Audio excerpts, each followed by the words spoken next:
When a sliver of frigid moonlight in the deep night of ancient North Africa slanted across the mirror-like surface of Lake Tritonis, the air was steeped in the faint scent of reeds and the bittersweet crispness of mist soaked in starlight. Within the shimmering depths of the lake, in a cavern enveloped by soft blue light where the slow sway of aquatic weeds could be heard, a woman whose eyes reflected a profound sense of universal desolation quietly spread her empty hands. She was not wielding a spear or a shield, instead, within her mind, utilizing an inner imaging sharpened to an acute edge by eons of dwelling in the lake's depths, she repeatedly calculated philosophical propositions regarding order and balance.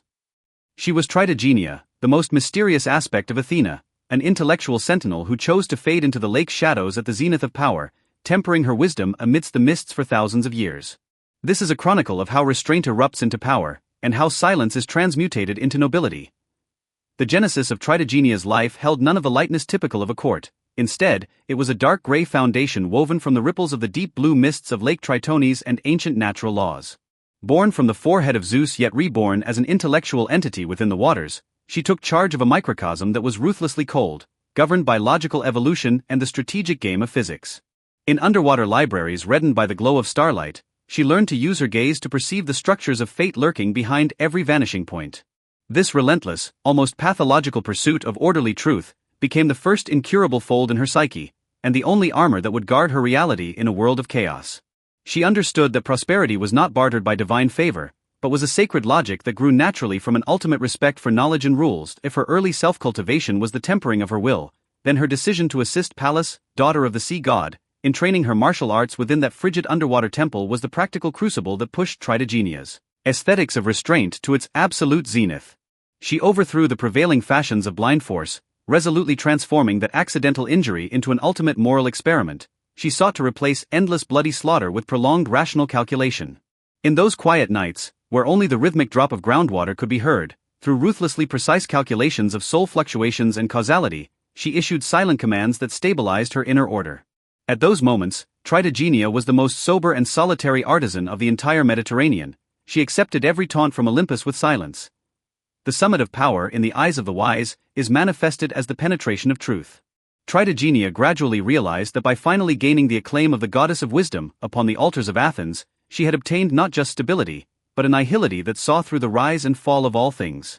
She discovered that those heroic ideals, once so grand as to be hubristic, appeared, before the cruel mirror of time, as a fragility more potent than any oracle.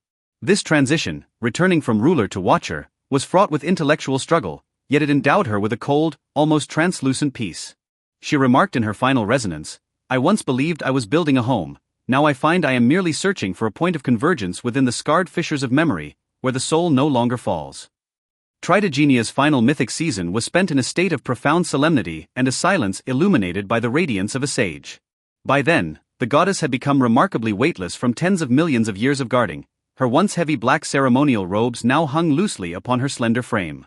In her final, conscious moments, she requested that time carry her to the terrace overlooking distant hearthfires, to listen one last time to the tides, a melody belonging to her inner self, with no audience but the void.